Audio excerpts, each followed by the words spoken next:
That has been your experience during your career. Okay, let's begin from the end. The problem, what took place in both yours, ours, that's weak special forces, if we speak about before 1991, like last century, somewhere in 1985, two empires, USSR and United States, a constant competition, but there was a respect. And we had professionalism of those people who were involved, so they did not let all these hot spots, flaming spots. When USSR fell apart, the West understood that they can buy us with the money, as they thought, our mindset. You know, you can do anything with the money, that's what they thought. Right. And we lost professionalism, both us and your country. When they started that process, they calculated that we didn't have enough resources. So it would be easy to take over us, but that we don't have the faith that people are ready to die for. I saw that in 2014 when they started the process at Ukraine, and I called it civil war. Everybody was trying to shut me up because what you call civil war. Right. No, that's the worst part, is the civil war in the world. I have seen Ukraine army that was also defeated from the inside. They didn't want to fight. They couldn't fight. What is that? What would we have known? That's one of the best armies in the world concerning defense on our possibilities. And Russia also was hitting the wrong spot. And us too. It was hard for us even to, they didn't have any experience. Why do you need to dig how deep can you dig the hole to hide in, how to protect yourself with masks that gives you an opportunity to survive. We were learning that as we were going. And officers, I don't know. I am the officer. We were from, officers. We never were taught to hate the opponent. Mm-hmm. We were prepared to respect the opponent. And first of all, you got to kill the opponent. Right. But if you don't do that, you will be killed. But the main thing we were taught is this, that the battlefield, wherever it would be, first thing we had to do, we had to be responsible for the people. We have a different approach. We had to protect our people. You cannot make a soldier do something by the order. Just an example. The biggest percent of losses of the officers that we had, that's the bottom part. That speaks about that they led people. Right. They were not sitting back behind. Yes, that's right. If we talk about the NATO standard, American standard, which is the same thing, the officers are sitting in the back. The surgeons are doing the job, but we have the young officers. They lead people, and people follow them, and people are ready to die for them. That's the difference. Yeah. One thing you can hate, another thing is a respect, not a fear, but a respect. That's the difference of the preparation of the officers that we have here and there, and that is our strength. Yeah, I was fortunate. When I left the Central Intelligence Agency in 1989 and moved to the Department of State to work in the Office of Counterterrorism, my boss was a retired Marine colonel, and I became unofficially indoctrinated into the U.S. Marine Corps because his motto was, "Officers eat last," and sometimes people will say things and never live it, but he lived it. He made sure that the needs of others, those who are under his responsibility, were taken care of first before he would even consider taking care of himself. Now, that's unusual. That attitude is not present in the U.S. Army or in the other branches of the U.S. service. So, what you said about leading from the front, I think, is one of the distinguishing characteristics of both the Russian army and then the militias that came out of Donetsk. How, when we look back at the start of the war and the aftermath of Maidan, How is it that the militias in Donbas were able to survive and stand up to what was essentially a NATO-trained army at the time?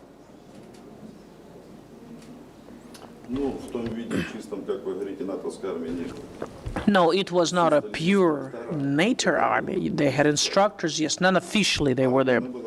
Army was Soviet. Just, there was a different state, different flag. You know what's the power of Donbas? Nobody really thought about it. Donbas has empire desires, ambitions. You cannot push Donbas. You cannot pressure Donbas. With Donbas, you can only negotiate. If you try to press it, it becomes like a defense wall that you cannot break through. Mm-hmm. That's where it all started. A lot of people didn't understand what is the war and what it brings to them. But the spirit strength, that empire beginning of the people, that they had those mindset, united them together. Those officers that had a fighting experience both in U.S. and in America, in USSR, they had a colossal experience. They used it because you noticed that, correct? Your teacher. First of all, you have to think about the soldier. You got to feed the soldier. You got to give him hot food. You got to dress him. You got to give him a gun. You got to give him the bullets. Right. And manage, right, that he would stay alive. I told the same people under me, we don't need heroes. Because in my understanding, hero is the one that we were crying after. We need professionals. Right. Because we need to fight further. That was our approach. And politicians in Ukraine, they did not evaluate it correctly. They did not believe that by sending planes, tanks, artillery, that people were ready to die for their future. They thought that everybody would run away. Nobody did. They all stayed. And instructors were coming in more often and often and often. And they thought that they knew war better than us. You know, war, Iraq, Syria. No. None were there. Right. Those wars that they had, like Korea, big war. No winner.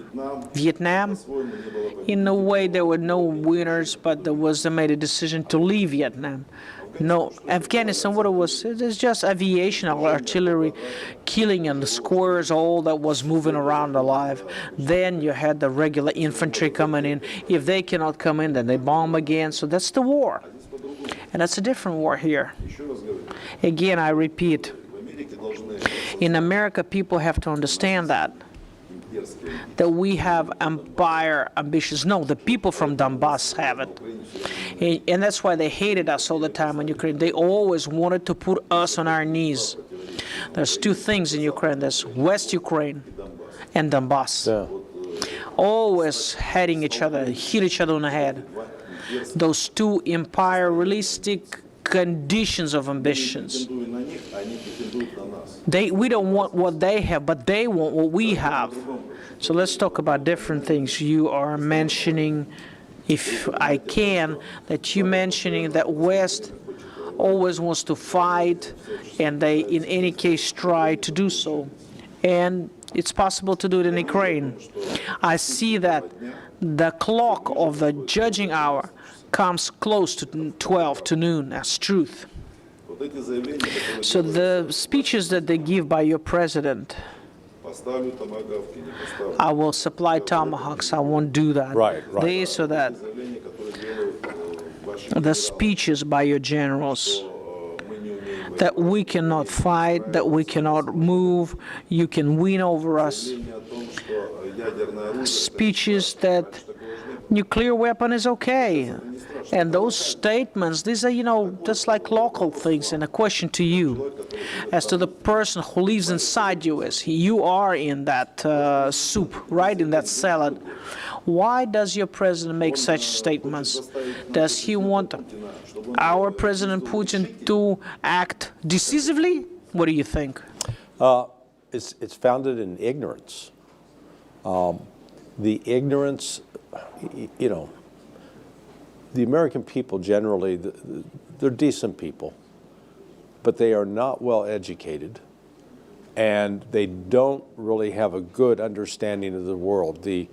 Particularly the images of Russia are filtered through the media, and the average American still thinks that Russia is an authoritarian, communist, godless nation with no understanding of what they've been through, and no understanding of the U.S., let's go back 80 years, a continued history of trying to subvert and destroy Russia. And you know, it's a situation where if you're in a bar and you keep poking somebody in the chest, and finally that person retaliates and punches you in the face, you don't get to go out and claim that they were the ones who provoked the incident. You were the ones who provoked it. Yeah, the United States has been poking Russia in the chest now for 80 years. And so when Russia hits back, we'll say, see, that proves that they are the aggressor. So these comments that are made about nuclear war, about, you know, deploying the Tomahawks, it's grounded in ignorance. Now, the problem, or one of the things I have raised, is that in the West, they misinterpret President Putin's patience for weakness. In other words, if the roles were reversed, if Russia was in Mexico supplying the cartels with weapons and the cartels were launching attacks across the border into the United States would view that as an act of war and we would retaliate. But I understand why President Putin doesn't, because he understands the cost of war, what the Russian people understand. In World War II, you lost 27 million people. In the United States, in terms of the European theater, we had 189,000 die, total. That's nothing. I mean, you know, the average family in the United States did not suffer loss during the Great Patriotic War. We made money out of it. Whereas the Russian people, they paid with their blood, which is why they remember to this day, and why the Russians, despite the reputation for being warlike, are so hesitant to go to war. At least that's how I see it. Well, you have mentioned history, then go back 100 years ago when Soviet Union was born. Mm-hmm. The first hand who gave? America. Yes, you said that they made money, colossal money, yes, huge money, but they understood that you can make money on that, and they has given a friendship help to the Soviet Union, the industrialization, the help industry, the development. Your people build the plants. Your workers came to do that. Mm-hmm. So you can find necessary moments when it's good for you, profitable for you. We start talking about tomahawks. I make an assumption you answer they don't know, they're ignorant, and they think that we're weak. What if we come from another side? The first thing I said that I want to push our president and said yes, that Mr. Putin is patient. That's why he doesn't do these or those steps. But if we look on the other side, as I see in eyes, in the way your president speaks, it's always there's like he doesn't respect the politicians in Europe, the contempt. Right. And he wants to put EU and Russia together with the help of this baseball bat of the tomahawk. Yeah. Do you think that's the case? No, look. Trump doesn't understand the tomahawk. So, and most people, it's become this iconic symbol, but they don't understand its real capability. One, it doesn't carry a massive warhead. It can carry up to about a 300-pound warhead, which is, that's a big explosive, but it is a targeted weapon. It's designed to take out a bunker or out a satellite station. A friend of mine who is a Russian expatriate who moved to the United States, but has written several books. His name is Andrei Martyanov. And Andrei did an analysis the other day because he was trained as a Soviet military officer. And he took just one example, one refinery, massive refinery in Russia. It would take 100 Tomahawk missiles to destroy that refinery. The United States doesn't have 100 Tomahawk missiles. The most they were talking about giving Ukraine was 20 to 50. And that's all with the assumption that Russian air defense is not going to shoot them down, which the Russians clearly have an advantage on the air defense side. So the Tomahawk talk is, it's more, I think, to give Trump an excuse for when the war ends to say, well, look, I tried to do everything I could, including giving them Tomahawks, but the Tomahawk is not a game changer. It was configured 34 years ago to carry a nuclear warhead. And from that standpoint, as a Russian military planner, yes, you'd have to be worried about that. But they have not been so configured since then. So it would require 6 months to a year or more of effort on the part of the United States, even if they could do it, which there's questions.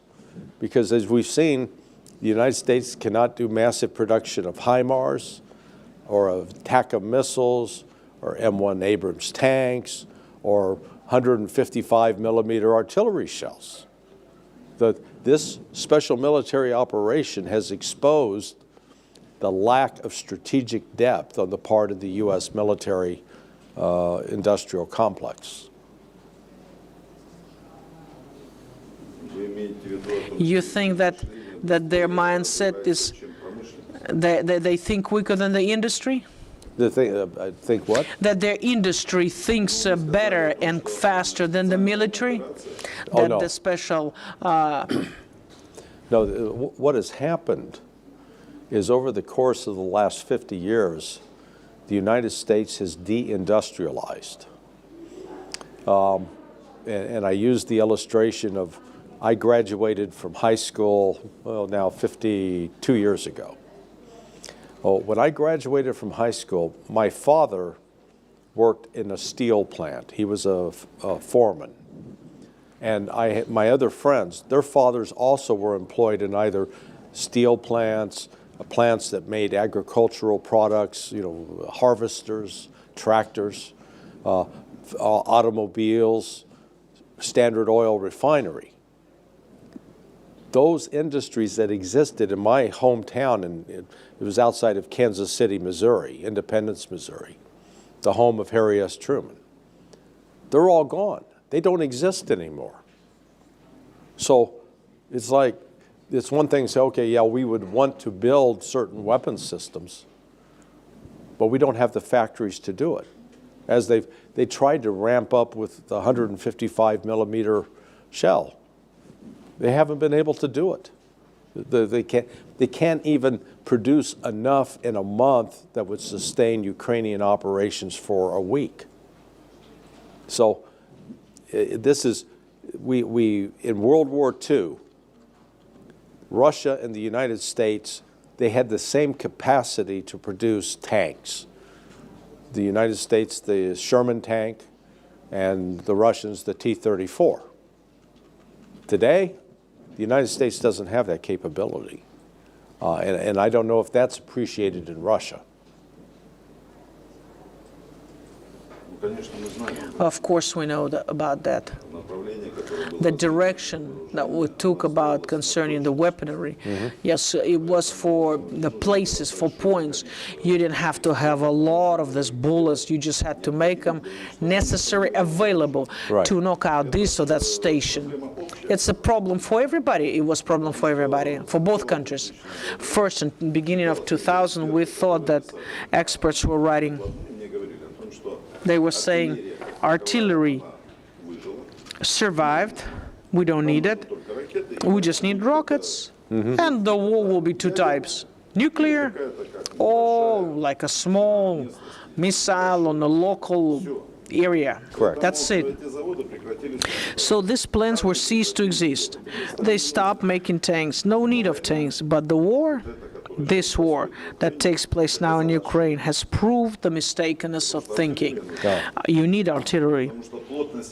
The fire thickness, the density of fire, they can, of course, they change them with drones, but you still need bullets, you still need rockets, and to knock out the square local area, you need it also because you knock down logistics, that's it, the front line starts breaking down. On our side or on their side, and you especially saw that. They understood the mistaken direction on the development of the military complex. So on one side, they're trying to stop this moment, beginning of the big war, as they say. Why they do that? To restore the production that is possible. So they try to keep Russia under pressure, so Russia wouldn't sign a peace treaty. They have not getting ready their industry, as you said, their logistics. They have re-overthinking, but they forget the story, they forget the history again. Yeah. When we went into the World War II, industry was not developed like in Europe. We didn't have as many tanks and guns because they produced more. We had to have time, but we did it. But the difference is that that time and this time we have to acknowledge we had ideology. Now we don't have it. We have like a patriotism just like you. And for that word, people are ready to sacrifice in this or that manner. Then we had ideology. Everybody wanted to die for their idea, from young to old. But we still have that a little bit left, so you cannot scare us. But tomahawks, people don't know what would be inside of that tomahawk. Well, yeah, and that the ignorance, the lack of knowledge about it, that's the legitimate concern. I do not think the way that this originated in the Trump administration, they did not think it through. It was not part of a strategy. I think it was more of an emotional reaction. But as we've seen, now going back to the summer of 2022, every single Wunderwaffen or Western weapon introduced into the theater has ultimately been countered by and defeated by Russia. Not one of them has succeeded. And the West fully expected them to succeed. And so that's a good objective military analyst in the West has to recognize that they're at a great deficit. And we haven't even talked about the advantage that Russia has with respect to drones. We're not just talking one type, multiple, 4 or 5 different variants, and with hypersonic missiles. The West doesn't have anything to match with a hypersonic missile. It's been unable to produce ones that can operate in the field. So let me turn around the question and ask you, does Russia appreciate how much strategic advantage it has now over the United States? Or is it calculating that there's a parity?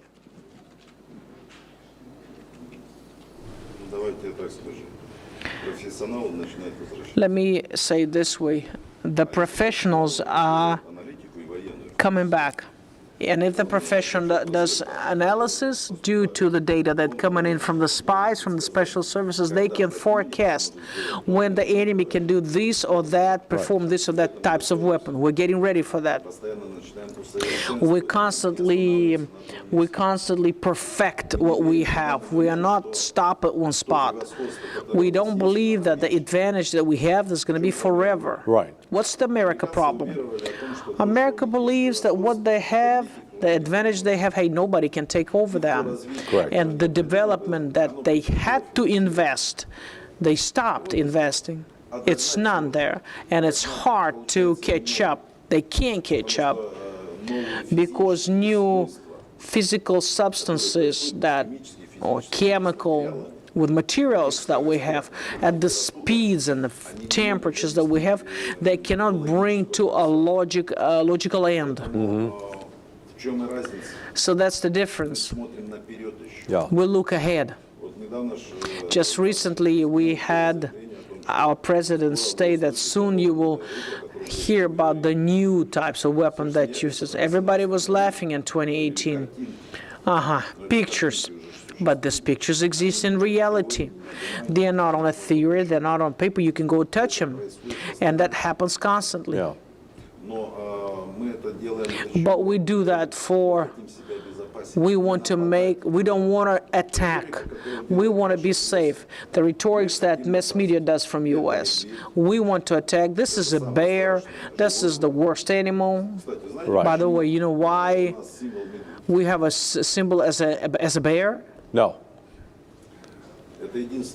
That's the only animal that never shows aggression about what they want to do. They're strong. Never shows aggression. That's why people are afraid of bears and respect them. That's how we live. If you don't touch us, we're not going to touch you. But the mistakes that we've done starting from 1991, we're not going to repeat them anymore. Yeah. We will constantly perfect our weapon to protect ourselves. That's the main principle that we have and helps us to survive. Well, you know, there is the story, the joke in the West they tell about the bear. Two people are camping, and all of a sudden they hear this bear coming at them, and one man begins to put his shoes on. The other one says, "What are you doing? You can't outrun the bear." And the man says, "I don't have to outrun the bear. I just have to outrun you."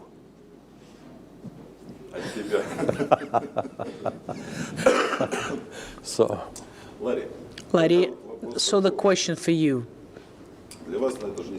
you know, it's not a secret for you. When your president was raised, his father, he was sympathized to, I'm not going to give loud statements, Nazis or fascism that were in Europe and in Germany including. He raised his son this way. Do you really think that Donald Trump, maybe he wants to bring back fascism in a way just like his father respected it? no, I don't think so. Trump is not guided by an ideology. He's very transactional. Think of him more, he's the television star who's guided by ratings. So if a lot of what he says and does is to attract attention, as opposed to putting together a plan that he's going to take step A to go to step B to go to step C. It was like what happened, it was last week at Sharm el-Sheikh, that his peace plan, well, number one, he didn't have either the Israelis or the Palestinians there. So it was like Donald Trump officiating at a wedding, but you didn't have a bride or groom, but he still held the wedding, and he had his cast behind him, but notice who wasn't there. No Russian representative, no Chinese representative. So the two of the most important countries in the world, if you're really going to talk about a peace settlement, you'd want to have on board. But Trump is looking only for that particular optic. I think he now realizes that this war in Ukraine is lost, and he's been trying to shift as much of the blame to Europe as possible. And Europe, despite all of their bellicose statements directed at Russia, again, they don't have any ability to execute on what they talk about. And that's the saving grace. Because if they did have that ability to execute, then we'd be looking at a massive war. I maintain that a lot of this conflict, it has its roots in the fact that the post-World War II system, the economic political order that was put in place in 1946, 1947, it's collapsing. And that Russia, along with China, are in the process of creating a new world economic and political order. And the West is fighting against it, but there's nothing they can do to stop it.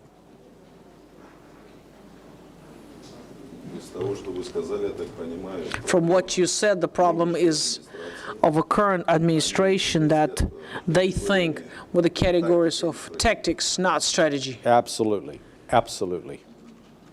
The United States, we don't do strategy, okay? We don't play chess, we play checkers. I don't agree quite with all, because what happened earlier, the development of the relationship that took place with the whole world and United States, something was remembered like a Chinese. They look at the tens of years ahead, and even those checkers, it's like a game. Yeah. It's 100 checkers. That's more difficult than 64 squares, 8 by 8. You have to think with a different category. It's still those questions they worked on. There was some kind of final goal. Now I see that rating today. Make money. To say to be war, hey, papers said the market went down. Yeah. Then no war, then you buy it. This is business. Yeah. But there is no who to talk to as politicians. The way Russia and Chinese think is completely different. We think about what we're going to leave behind ourselves. What can we change now? I fully agree. In fact, I had a brief conversation with Deputy Foreign Minister Sergei Ryabkov back in December of 2023, and at the time, he expressed consternation, concern, that there was nobody for Russia to talk to in Washington, that there was no communication. Now, at least, thank God, there is communication. It may not always be the best, but at least Russia and the United States are talking, that Putin and Trump are talking. And I think President Putin has a good grasp upon what that Donald Trump is going to say some outrageous things, but Russia doesn't necessarily need to react to those because they have other assurances that the United States is going to say one thing but actually do another that will ultimately benefit Russia and serve the purposes of moving us towards peace. Well, we're unfortunately out of time. I got to show you the picture because I was looking at the picture of the thing on top, and I thought, boy, man, he looks a lot younger now. So, Colonel, it has been a pleasure. I thank you for taking this time to have this discussion. And I'm sure for those, particularly I look forward, it's going to be translated into English. It'll be seen by people in the United States, in other English-speaking countries.